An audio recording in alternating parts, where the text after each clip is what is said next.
Long ago, in the heart of a sun-scorched land, there was a village called Nkosana. The people of Nkosana were known far and wide for their kindness and generosity, even though they were among the poorest villages in the region. Their land was dry, the rains rarely came, and the fields yielded little. Yet, no traveler was ever turned away from their gates, and no neighbor ever went hungry if another had food to share. At the center of the village stood an ancient stone altar. It was said that the gods had once blessed Nkosana with fertile lands and flowing rivers, but the people of the past had grown selfish and forgotten the gods' ways.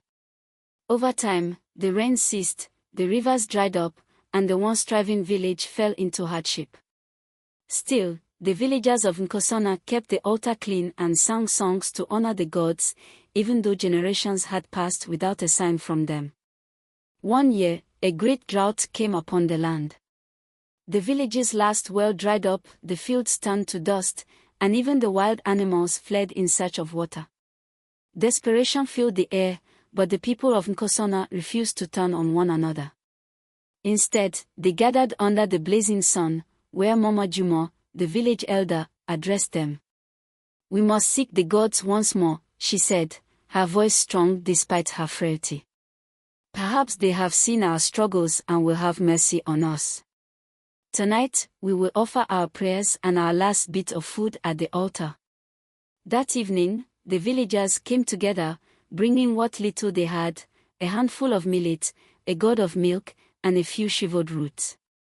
They placed these humble offerings on the altar and knelt before it, singing songs of hope and gratitude. As the moon rose high in the sky, a strong wind suddenly swept through the village. The air grew cool, and the villagers gasped as a figure emerged from the shadows. The figure was tall and radiant, draped in flowing robes of blue and silver, like the colors of rain and rivers. It was the goddess Moji, the rainmaker. The villagers bowed low as Moji spoke, her voice like the soft patter of rain on leaves. "People of Nkosana, your songs have reached the heavens, and your selflessness has moved the hearts of the gods. Though your ancestors turned away from us, you have remained faithful and kind, even in the face of hardship. For this, I will give you a gift, but it is a gift you must use wisely." With a wave of her hand, Moji pointed to the edge of the village. There, a spring of crystal-clear water burst forth from the ground, flowing steadily into a small stream. The villagers cheered with joy, but Moji raised her hand for silence. "This water will never dry up," she said, "but it will not flow freely for those who are greedy or selfish. Only those who work together, share what they have, and honor the gods will be able to use this gift. If you forget these ways, the stream will vanish, just as the rivers of your ancestors did." The villagers promised to honor her words, and with a smile, Moji vanished into the night, leaving behind the cool breeze of her presence. Over the next days, the village came to life.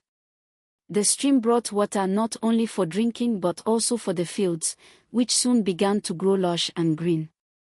Crops flourished, animals returned, and the people of Nkosana prospered. True to their nature, they shared their abundance with neighboring villages, inviting others to come and draw water from the stream. Word of Nkosana's miraculous stream spread far and wide. Many came to marvel at the thriving village, and all who visited were met with kindness and generosity. Yet, one day, a merchant from a distant land arrived. He was wealthy and proud, carrying with him sacks of gold and jewels.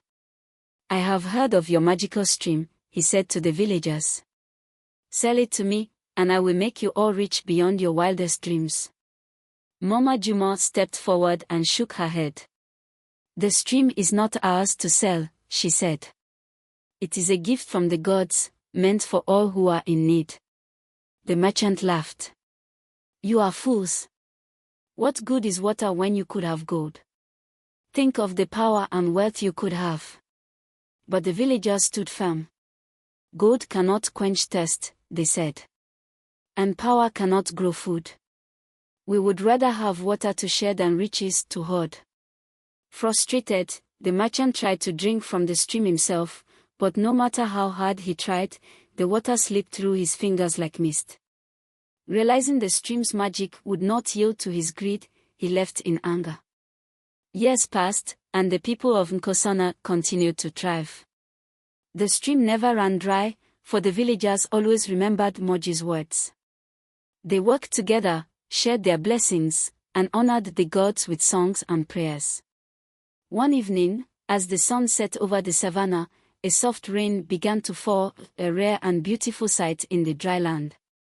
Mama Juma, now old and frail, smiled as she stood beneath the rain. "The gods are pleased with us," she said. "And we are blessed, not because of the stream, but because we have learned to care for one another." From that day on, Nkosana was known as the village of the blessed stream, a place where kindness flowed as abundantly as water, and where the hearts of the people were as rich as the land they lived on.